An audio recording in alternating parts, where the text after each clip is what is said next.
আসসালামু আলাইকুম। আরব আমিরের প্রবাসী ভাইগণ, আশা করি আপনারা সকলে ভালো আছেন। আমিরের প্রবাসীরা প্রতারণার ফাঁদে পা দিবেন না। স্বর্ণ বিক্রির বিজ্ঞাপনের ফাঁদে নিঃস্ব শত শত প্রবাসী। চলুন খবরে বিস্তারিত জেনে নেওয়া যায়। অনলাইনে স্বর্ণ বিক্রির বিজ্ঞাপন চলছে। সামান্য ডাউন পেমেন্ট দিয়ে 5 বছর মেয়াদি কিস্তিতে শোধ করা যাবে টাকা। টার্গেট শুধুমাত্র প্রবাসীরা। পুরোটাই প্রতারণার ফাঁদ রয়েছে এখানে। আর এই ফাঁদে পড়ে নিঃস্ব হয়েছে শত শত প্রবাসী। এমন এক প্রতারক চক্রের দুজনকে গ্রেপ্তার কথা জানিয়েছে ঢাকা মহানগর গোয়েন্দা পুলিশের ডিবি উপপুলিশ কমিশনার মশিউর রহমান। তিনি বলেন, মেসেজ টু কমিশনারে এক প্রবাসীর অভিযোগ আমলা নিয়ে মাঠে নামেন গোয়েন্দারা। গ্রেপ্তার করা হয় চক্রের দুজনকে। এর বাইরেও তন্ত্র মন্ত্র আর ঝাড়ফুঁকের বদলতে 24 ঘন্টার মধ্যে যে কোনো সমস্যার সমাধানে নিশ্চয়তা দিয়েও তারা প্রবাসীদের কাছ থেকে হাতিয়ে নিয়েছে লাখ লাখ টাকা।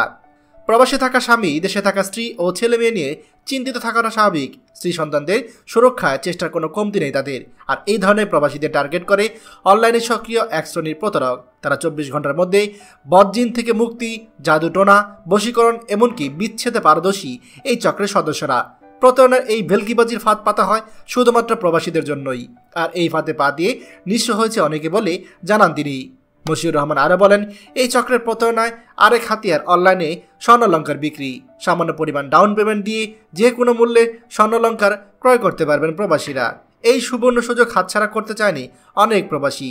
জুয়েলারি আইটেম বুঝে পাওয়ার আগেই তারা প্রতারকদের নির্দেশনা অনুসরণ করে টাকা পাঠিয়ে দিয়েছে তাদের অ্যাকাউন্টে।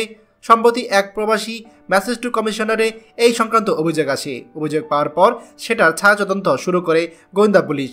তথ্য প্রযুক্তির সহায়তায় প্রতারকদের শনাক্ত করার পর দুজনকে গ্রেপ্তার করা হয়। তিনি আরও বলেন, অনলাইনে স্বর্ণালঙ্কার কেনার আশায় রেমিটেন্স যোদ্ধারা বিকাশের মাধ্যমে তাদের কাছে 20,000, 25,000 টাকা করে দিয়েছে।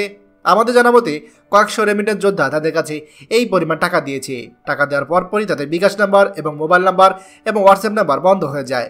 প্রবাসীদের দুর্বলতাকে কাজে লাগিয়ে লাখ লাখ টাকা হাতি নিয়েছে এই প্রতারকরা। আবার কিছু সরল মনা প্রবাসী বিশ্বাস করে বিনিয়োগ করেছে প্রতারক কবিরাজদের ফেসবুক বিজ্ঞাপন দেখে।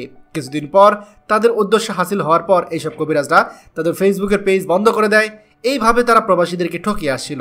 এই ধরনের প্রতারণার হাত থেকে রক্ষা পেতে প্রবাসীদেরকে সতর্ক হওয়ার পরামর্শ দিয়েছে পুলিশের এই কর্মকর্তারা। প্রিয় প্রবাসী ভাইরা, আপনারা যে যেখান থেকে এই ভিডিওটি দেখছেন, আপনাদের কাছে বিনীত অনুরোধ থাকবে, দয়া করে ফেসবুকে এইরকম বিজ্ঞাপন দেখে কোনো জায়গায় বিনিয়োগ করবেন না, কাউকে টাকা দেবেন না। এছাড়া অনলাইনে এই যে বিভিন্ন কবিরাজ আছে তাদের থেকে দূরে থাকুন। দয়া করে ভিডিওটি আমাদের সকল প্রবাসীদের সাথে শেয়ার করুন। আর আপনি যদি আমাদের এই চ্যানেল নতুন হয়ে থাকেন, অবশ্যই আমাদের চ্যানেলটিকে সাবস্ক্রাইব করুন প্রবাসীদের সকল গুরুত্বপূর্ণ খবর সবার আগে পাওয়ার জন্য। ধন্যবাদ সবাইকে। আমাদের সকল ভিডিও আপডেট সবার আগে পেতে আমাদেরকে সাবস্ক্রাইব করুন। সাবস্ক্রাইব করতে সাবস্ক্রাইব বাটনে ক্লিক করুন এবং বেল আইকনটি চাপুন, যাতে আমাদের কোনো লেটেস্ট ভিডিও আপনি মিস না করুন।